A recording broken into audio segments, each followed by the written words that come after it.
Good afternoon, everyone. I'm really happy to be here in front of you. I have some information that I would like to share with you as colleagues.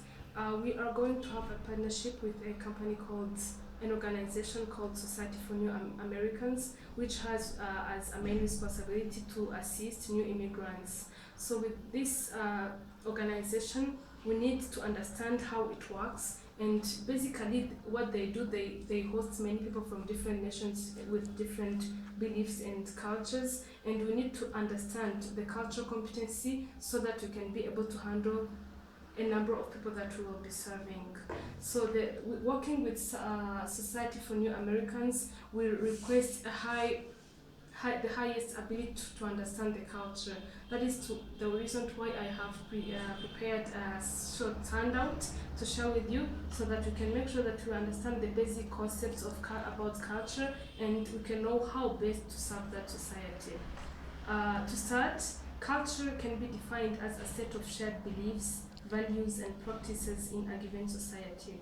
So, Society for New Americans, as it serves different people from different cultures, they have different beliefs, values, and practices. So, to serve them the best way, we need to understand their differences, and we need to make sure that even between themselves they can understand each other. So, because that's the only way that they can work and collaborate between each other to be able to achieve success.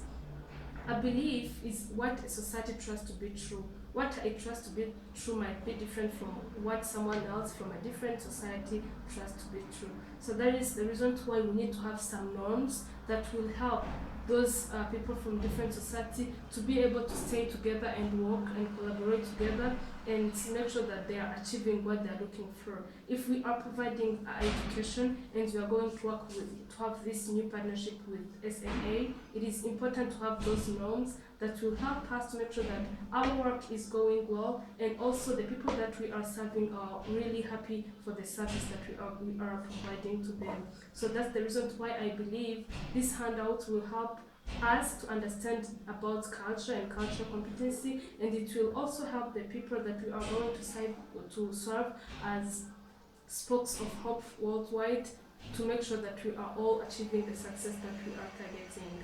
So norms can be defined or they exist to suggest good behaviors that match with beliefs and values of a given culture. So from this definition, we need those norms that will help us to know what are the behaviors accepted in our society and what are the behaviors that are not accepted.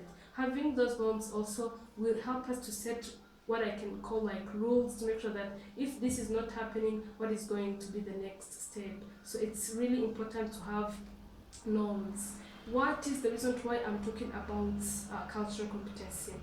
Briefly, cultural competency is about adapting to the diversity, the dynamics of cultures, and understanding each other cross culturally. So it's important to understand the differences that arises from culture, because culture affects communication, culture affects everything that we do. If we don't understand the differences between us, it will develop ethnocentrism. It will not help people to be open-minded.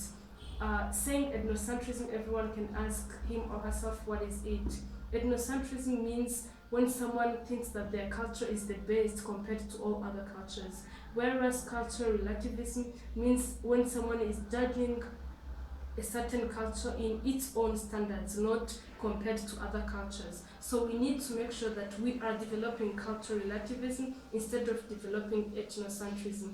This will surely lead us to success, because we need to make sure that people that we are serving are really communicating well. And people, if they don't understand the differences between their cultures, and if they don't want to learn about the differences in the cultures, they will develop ethnocentrism, and their communication will not improve. And if people cannot communicate between themselves, even the communication from us to them will not be good. So that's the reason why, as colleagues, I think it is important to understand the cultural competency, to have it in our abilities, so that we can share it with the society that we are serving. Thank you for this time.